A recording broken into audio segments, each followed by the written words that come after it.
It really could. We're talking about the potential for increased Western Canadian secessionist sentiment. And what's fascinating, I think, is looking at the arguments around why this might happen, specifically tied to a potential election outcome. Right. So our focus today is squarely on recent statements from Preston Manning, former leader of the Reform Party, and his analysis of how a Michael Carney election victory, say in 2025, might fuel secession talk in Western Canada.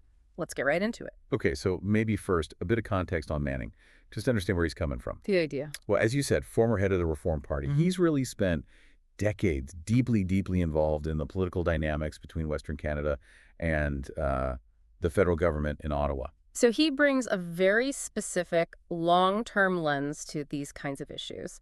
Absolutely. Decades worth. Okay, so given that background, what's the absolute core of the argument Manning is putting forward right now? What's he saying? Well, based on the reports we're looking at, his central point is quite stark, actually. Stark. How so? Manning believes that a spike in secession support out west is, and this is his word, inevitable if Michael Carney wins the next federal election in 2025. Wow. Inevitable. That's a really strong prediction. Not possible or likely, but inevitable. Exactly. It's a powerful statement, especially coming from someone with his, background in Western politics. It certainly grabs your attention, and he seems to frame this around what the article calls the issues Canadians in Western Canada want addressed. Right. Now, the article doesn't seem to list those issues point by point, but based on Manning's history, what kind of things are likely top of mind there? What are those typical friction points? That's a really key question. Yeah. And you're right, the specific article doesn't detail them. But historically speaking, tensions have often flared up around things like resource management, oil, gas, pipelines. Sure, that makes sense. Equalization payments are almost always part of that conversation, too. And just a general feeling, a perceived lack of representation or maybe understanding of Western economic priorities within the federal system. Okay. So Manning's background would suggest these kinds of long-standing debates probably inform his current prediction, these unresolved issues simmering. Right, these sort of perennial issues. But why does he see a Carney election win as the specific trigger, the thing that makes this spike inevitable? The article we saw mentions Carney stating that China is a foreign interference geopolitical threat for Canada. How might Manning connect that specific stance, or maybe what it represents, to Western discontent? Well, this is where it gets interesting, isn't it? It raises a point about how national policy can be viewed very differently depending on where you are in the country. Regional perspectives, yeah. Exactly. So Western Canada, with its huge agricultural sector, its resource industries, it has significant trade ties with Asia, including China, obviously. Yeah.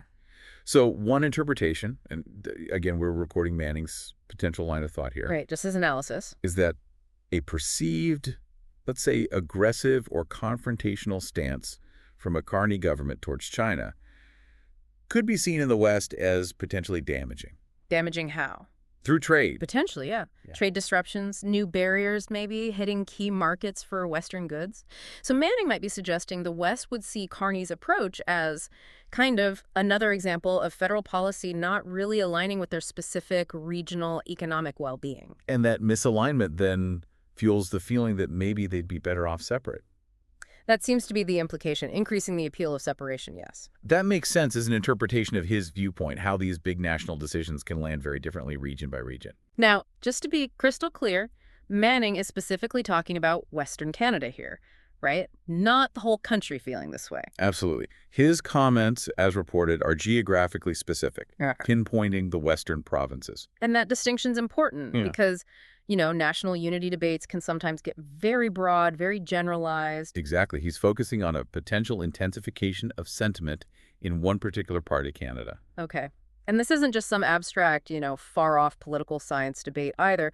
He's placing this squarely in the context of the federal election 2025. Right. Makes it very immediate, very relevant. Very timely. The impending election gives his prediction a real sense of urgency.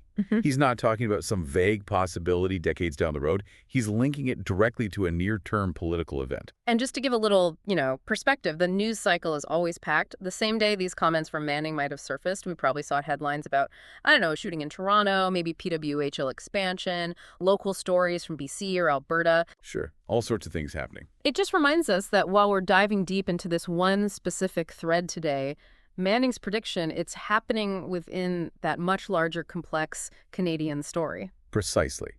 It highlights that while, yes, many issues are competing for attention, Manning's perspective on Western secession, potentially linked to a Carney win, is a pretty noteworthy analysis to consider, given his history. Definitely. And before we wrap this section, it feels really vital to underscore something here. We are simply sharing Preston Manning's analysis, his opinion, as it's been presented in the news source we looked at. Yes, absolutely and critical. We are not endorsing his view. We're not offering any personal opinion on whether Western secession is likely or desirable or anything else. No, our goal is simply to understand the arguments being made by him. Our role here is just to explore Manning's perspective based on the information available. We're not taking any stance on national unity itself. Correct. Just reporting the analysis. Okay, so let's try and summarize then. What's the absolute core takeaway from Preston Manning's prediction as you see it? Well, the bottom line of Manning's prediction, as reported, is this. A victory for Michael Carney in the 2025 federal election will, in his view, inevitably lead to a significant jump in support for secession in Western Canada. Right. And he seems to believe this is a direct result of those long-standing Western grievances feeling perhaps even more ignored or aggravated under a potential Carney government. And that specific analysis is coming from Preston Manning based on the information we've been discussing today. That's correct. Our deep dive today has been focused entirely on understanding and presenting his viewpoint as it was reported in the source material we had. Okay, so as you, the listener, consider all this, thinking about the history of Western regionalism in Canada, which is long and complex, and with that next federal election, 2025, really not that far away now, what factors, maybe beyond just this single prediction from Manning, might ultimately shape those future conversations about Canadian national unity? Yeah, it definitely gives you something to mull over as we look ahead, doesn't it? Lots of moving parts.